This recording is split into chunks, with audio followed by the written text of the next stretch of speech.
Greetings, everyone. So today you are going to see about the concept of theory of computation. So let's see what is an computation. So computation is executing an algorithm. It involves some taking some input and performing the required operation on it and produce an output. So here we are giving some input to this function, and function is executing an algorithm. So already you know what is an algorithm. It's a sequence of steps, and this algorithm is going to solve a problem, and based on this input it produces the output. Okay. So next is this abstracting the physical machine. So let's see about the physical computers and the abstract machine. So here in this, in the first image, it represents the real world computers such as laptops, desktops, servers, and mobile devices. So a computer may run out of memory while processing a very large data set. So it is a physical computer's characteristics, right? So while coming to the abstract machine, so this section, that is, it represents a mathematical model used in the theory of computation. So mainly it will defined mathematically, and we are going to study computation theoretically. So theory of this subject, theory of computation, is mainly focusing on the computation, study of computation theoretically. So here we are going to learn the computations in the form of states, symbols, and transition rules. So, in theory of computations, the examples are finite automata, Pushton automata, and Turing machine. Okay, so why theory of computation uses the abstract machine means instead of studying the different physical computers, this theory of computation focused on idealized mathematical model. This model make it easier to analyze the algorithm and proving the correctness and comparing the different computing system. So the main thing, the physical computer is used in a real world implementation, but abstract machine is used the mathematical representation of computation. So theory of computation is focuses on the abstract machine because they help us to understand the fundamental capabilities and the limitation of a computation. Okay, so physical computers are limited by only the hardware, memory, speed, and other real world constraints. But theory of computation is only focusing on the mathematical models called abstract machine. So it includes finite automata, Pushton automata, and Turing machine. Okay, so this model, this mathematical model help us understand what problems can be solved and how the computation works at the fundamental level. Okay. Okay, next one is the real world impact of abstract machine. The first one is compiler design. Already you know what is compiler. So it helps the computers understand and translate the programming languages into machine code. And robotics means it helps the robots to make decision and performs the action automatically. Okay. Then artificial intelligence means it provides the basic ideas used to build some smart system that can learn and make decisions. Okay, then text processing means it helps in searching the word, finding the pattern, and processing the text. Okay, so abstract mathematics is very useful in our real life. It helps the computers translate the programs, allows the robots to work automatically, and support the AI systems in making the decisions, and makes the text processing, and this processing must be faster and more efficient. Okay, okay. The next slide. It's a hierarchy of this abstract machines. The basic model is finite automata, and the advanced version of finite automata is Pushon automata, and third one is Turing machine. Okay, let's see the comparison between these three abstract machine, which is used in the theory of computation. The first one is finite automata, second one is Pushon automata, third one is Turing machine. So let's see what is finite automata. Finite automata is represented by some states, inputs, and the transition rules. It is developed by Scott Robin, and it has only a limited memory The languages which are recognized by this finite automata is called as regular languages. And this finite automata used in the applications like lexical analysis, pattern matching, and text searching. Okay. The next one is system automata. It is an advanced version of finite automata. Here, there is an additional memory structure. It's called a stack. Okay, so in a finite automata plus stack is called as push-run automata.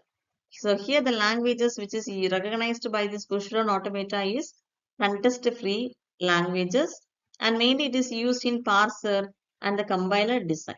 Okay, so it is more powerful than the finite automata, but less powerful than Turing machine. So it has it's an additional memory structure called stack. The third one is Turing machine.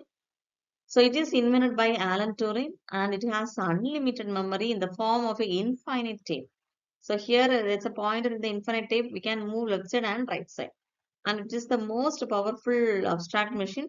Here the languages which are used to recognized by the Turing machine is recursively enumerable languages. Okay. In the finite automata, the regular languages is push-run automata, the recognized language is context-free language, and in Turing machine, it is recursively enumerable languages. So it is used to study what problems computers can and cannot solve. The Turing machine we can analyze what are the problems which can be solved by the computers and which cannot be solved by the computers. Okay. So finite automata, how it works means the automata starts in an initial state and reads the input symbol, and based on the current state and the input symbol, it moves to the another state. Let's see an example. So here, finite automata. So in finite automata, it has the input, output, states, and alphabets. Alphabets means set of input symbols.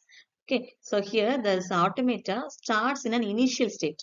Actually, it will be started in the initial state and reads whenever it reads an input symbol, it moves to the next state.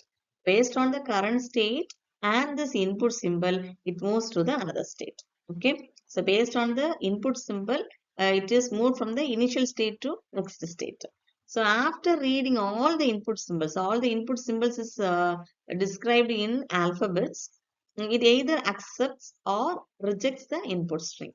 Okay, if it is accept means it will move to the final state. So in finite automata, the initial state is represented as a circle with an arrow, and the final state is represented in a double circle. Okay, so let's see an example of an automata. It is a digital switch. Okay, so when the switch is off and when we press this button, push. Okay, so it moves to the on state, right? So when the switch is on and we press the button again, let's push. Okay, input is pushed, it moves back to the off state. Okay, this process continues every time the button is pressed. Okay, so this is the initial state, and this is it's also a state, and it will be continuous every time. At last, we are switch off the digital switch means this will be in the final state. The same, it is in the initial state, starting state as well as the final state. Okay, so here it has a finite number of states off and on, and here the inputs are push. Okay, whenever I am giving this input push, it moves to the off state into on state, and again if I am giving push, it moves from on to off state. Okay, then next example is recognizing the string then. Okay, at first it takes the letter T. After reading the letter H, it moves to TH state, and after it's moving E, it moves to THE state, and after reading this N, it moves to THEN, that is then. So we have to read recognizing the string then, right? So whenever it reads this word then, it moves to the final state. So the string is accepted. Okay. So here this is the starting state and this is the final state. So the starting state is recognized, represented as a circle with an arrow, and the final state is represented as a double circle. Okay. So let's see the next one. So this is the DFA architecture. So DFA means that is finite automata types. There are two types of finite automata, deterministic finite automata and non-deterministic finite automata. Okay. So here in deterministic finite automata, there is an inputs file, a reader, and a finite control. So input file contains the input string. Okay. So these are the symbols, sequence of symbol. It is represented in the alphabet, and here it is a finite control.